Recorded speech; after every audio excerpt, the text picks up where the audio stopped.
आज के किस स्टडीज के इस लेक्चर में बात करेंगे उस नियम की जिसके अंतर्गत आप चाहें तो 1 सितंबर के बाद अपनी बेरोजगार पत्नी का भी भरण पोषण बंद करवा सकते हैं। आपको एक पैसा कभी नहीं देना पड़ेगा, ना आपको मेंटेनेंस देना पड़ेगा, ना आपको एलुमनी देना पड़ेगी। एक पैसा नहीं देना पड़ेगा। तो चलिए आज के इस स्टडीज के इस लेक्चर में आपको वो नियम बताते हैं जिसके अंतर्गत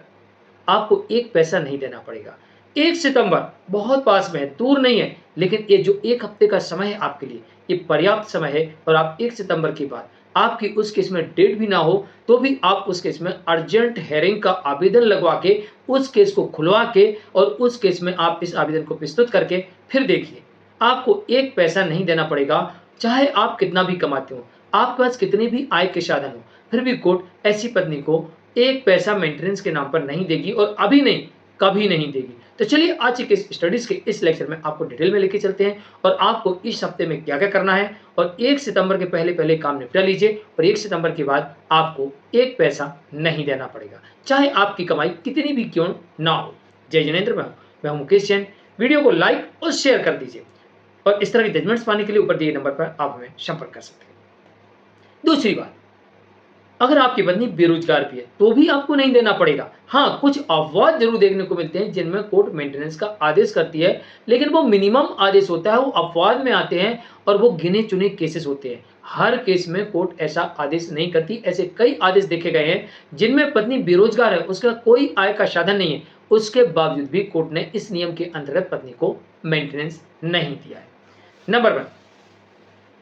आपकी कमाई कितनी भी हो, इससे कोई फर्क नहीं पड़ता, बशर्ते कि आपको कोर्ट के अंदर ये बताना होता है कि पत्नी बिना किसी कारण के अलग रह रही है और इसके लिए आपको साबित करना होता है कि भाई जिस दिन से पत्नी मेरे घर में थी, आई, जब तब रही, मैंने उसका पूरा ख्याल रखा, मैंने अपने पति धर्म का पालन किया, कभी उसके साथ बदतमीजी नहीं की, कभी उसको मारा पीटा नहीं है, उसकी हर जरूरतों का ख्याल रखा और जब तक वो यहाँ थी हमारे घर में मेरे साथ खुश थी, या फिर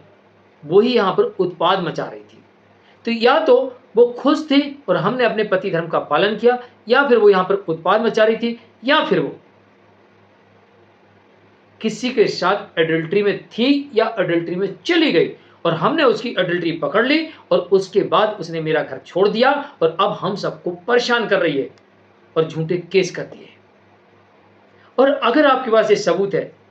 कि हमने अपने पति धर्म का पालन किया, तो इस सबूत के आधार पर आपको अब मेंटेनेंस और एलुमनी नहीं देना पड़ेगा। नियम ये कहता है कि अगर पत्नी बिना किसी कारण के अलग रहती है तो उसे भरण पोषण नहीं दिया जाएगा। कुछ दिन पहले एक खबर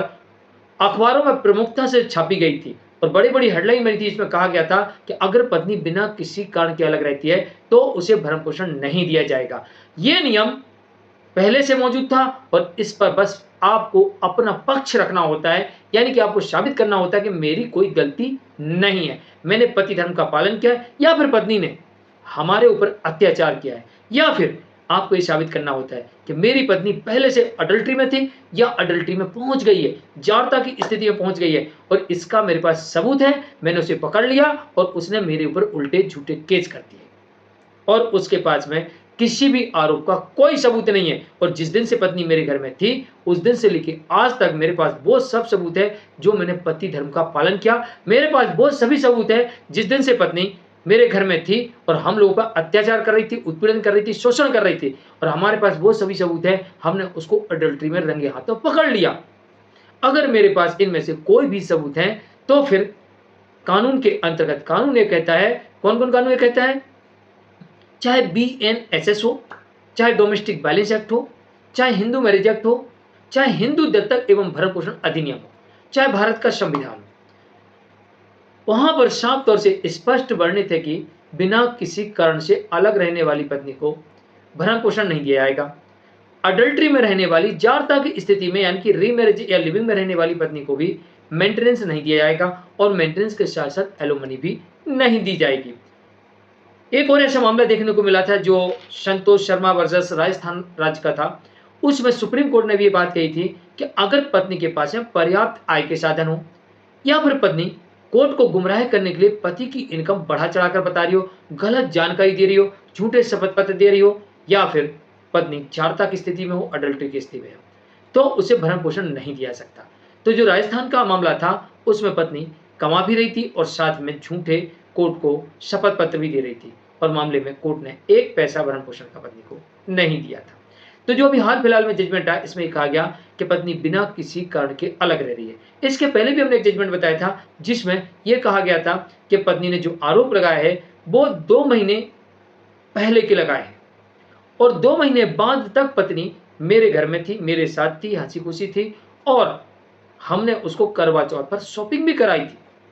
और उस दिन हम लोग खुश थे, और हमने उसको 50,000 रुपये उस दिन उसके ऊपर खर्च भी किए थे। जब हमारे घर पे 2 महीने बाद थी, तो 2 महीने पहले कैसे चली गई, और 2 महीने पहले हमने कैसे उत्पीड़न किया, जबकि हम तो उसको बढ़िया घुमा फिरा रहे थे, सब कुछ करवा रहे थे, और हम उसके ऊपर पैसा भी खर्च कर रहे थे। तो फिर हमने कैसे उसको घर से बाहर निकाल दिया, हमने कैसे उसका उत्पीड़न किया, हमने कैसे उसका शोषण किया, हमने कैसे उससे दहेज मांगा। तो एक मामला वो भी देखने को मिला जहां पर पत्नी ये कहती है कि मुझसे दहेज मांगा जाता है, तो पति कहते हैं कि हुजूर हम नहीं मांगते, ये हमारा शोषण कर रही है और बिना किसी कारण से अलग रह रही है, तो इसे एक पैसा नहीं मिलना चाहिए। और पति ने सबूत दिए कोर्ट को कि देखिए, मैं जिस दिन से पत्नी मेरे घर में है, मेरे घर में आने के बाद मैंने पत्नी के नाम से पोस्ट ऑफिस में एक आरडी खोली थी, और उस आरडी में हर महीने इसके नाम से एक फिक्स रकम जमा करता हूं, जो यही निकाल सकती, मैं नहीं निकाल सकता, इसके नाम से करता हूं। दूसरा, इसने ये कहा कि तुम अपने माँ बाप को छोड़ दो, और मैंने नहीं छोड़ा, तो इसने मेरी माँ के ऊपर ही आरोप लगा दिया कि मेरी माँ का किसी अन्य पुरुष के साथ अवैध संबंध है, और पत्नी मारपीट का और दहेज मांगने का आरोप लगाकर मुझे छोड़ के चली गई है। अगर मुझे इससे दहेज मांगना ही होता तो फिर मैं इसके नाम से पैसा क्यों जमा करता, और फिर आज थोड़ी कर रहा हूं, जब से आई तब से कर रहा हूं। तो कोर्ट ने माना कि पत्नी बिना किसी कारण के अलग रह रही है, और पति और उसके परिवार के ऊपर झूठे आरोप लगा रही है, जिस कारण से पत्नी को भरण पोषण पाने का हक नहीं माना गया।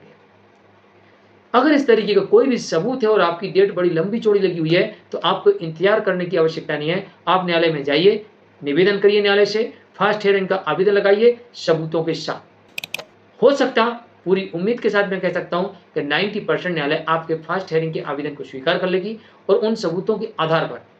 आपके द्वारा आपके ऊपर जो मेंटेनेंस लग चुका है उसे रोक देगी, या फिर लगने वाला होगा तो अब नहीं लगेगा, और आपको मेंटेनेंस और एलिमनी कुछ नहीं देना पड़ेगा। कोर्ट में हमें सबूत देना पड़ते हैं बस, बाकी कुछ नहीं होता। बिना सबूतों के कोर्ट में कुछ नहीं हो पाता। जानकारी किस लिए कमेंट में जरूर लिखिए, वीडियो को लाइक और शेयर कर दीजिए। आज के लिए इतना ही, नमस्कार। हाँ, ये ध्यान रहे कि अगर किसी मामले में मेंटेनेंस लग जाता है तो कुछ विशेष परिस्थितियां होती हैं कि जहां पर ये लगता है आपको कि इस केस में नहीं लगना चाहिए कानून की दृष्टि से, लेकिन उसमें लग जाता है, तो फिर न्यायालय बिना किसी सबूत के भी अपने पावर का इस्तेमाल करके अपने विवेक से उस केस में भरण पोषण तय कर सकती है। ये भी ध्यान रखिएगा। नमस्कार।